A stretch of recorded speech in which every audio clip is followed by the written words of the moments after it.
Hello there, welcome to Insights Review with me, Stephen Olateju. Perhaps this is your first time of seeing Insights Review.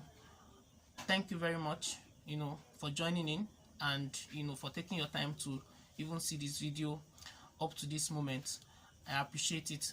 So, we are going to be strictly looking at politics today, and as it concerns the 2023 general elections and what different groups and opinion leaders are saying as regards who they think is right to lead Nigeria in 2023 and beyond.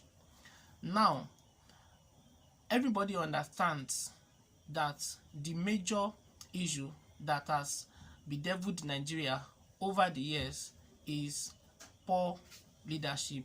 So when it comes to leadership in Nigeria, we've not had it so good for more than 60 years. From October 1st, 2022, Nigeria will be 62, and with the numbers that we have in terms of age, definitely you think if we are to liken Nigeria to a human being, you have passed being a baby, being a teenager, and then you have gotten to level of adults. By now, on an average basis, Nigeria should be a grandparent. Now, as a grandparent, you are supposed to give leadership. You are supposed to give not just any kind of leadership, qualitative leadership to your children, and by extension to the children of your children. So that is the way Nigeria is supposed to be now. But when it comes to that guidance, that leadership, traits and qualities, we don't have it in the kind of set of leaders Nigeria has been able to produce in the last 62 years. If I put it, just like that. Now, the 2023 general election is approaching, and everybody is coming up, with different ideas, with different proposals, they think will be the right one, to salvage Nigeria from the current doldrums of failure, underdevelopment, and segmentation of the country.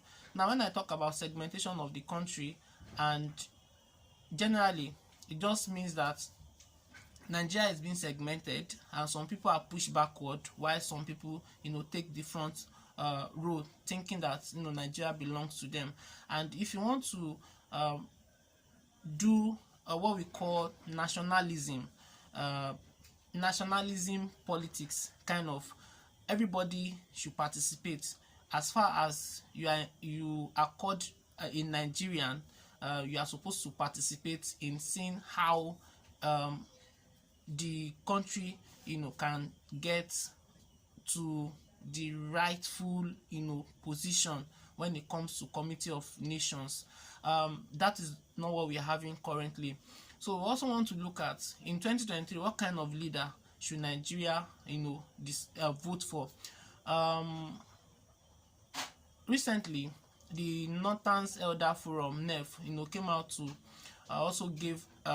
they also came out to give a voice on opinion on what they think should be the attributes of the attributes and the characteristics of the next president Nigeria should have. And it said, in terms of the mental capacity, the age should be considered. Now, out of all the people running, the major candidates running for this election, the 2020 general elections, we have 4 of them. We have Ahmed Bola Tinubu, definitely is above 70.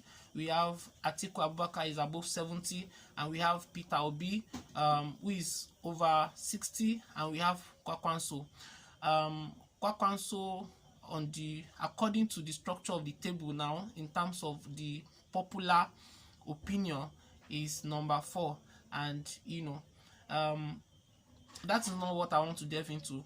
Basically, in terms of character and age, among these people, Nigeria by now, if you are watching this, you should have also been able to form your own opinion. Who do you really want to see lead Nigeria among these guys? In terms of capacity, in terms of the wherewithal to be able to make decisions that will help Nigeria out of the current poor state, we need to also be able to make such decisions. Now we are looking at education. Is our education working the way it's supposed to work? Is our economy working the way it's supposed to work? Do we have the right infrastructures the way it's supposed to be, considering how old we have come in terms of age? Definitely all of those things, that are questions that everybody needs to answer.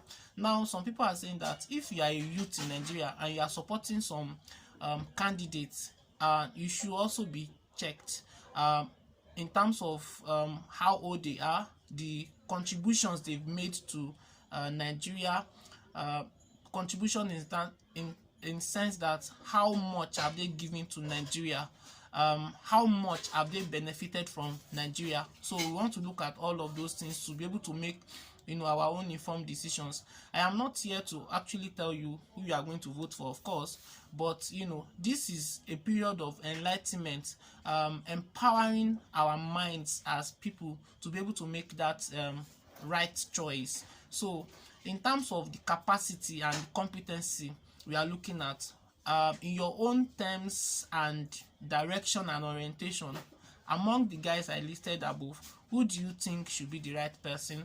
Who do you think will be able to leverage on the levels of thinking and exposure to help Nigeria escape or mitigate the current challenges?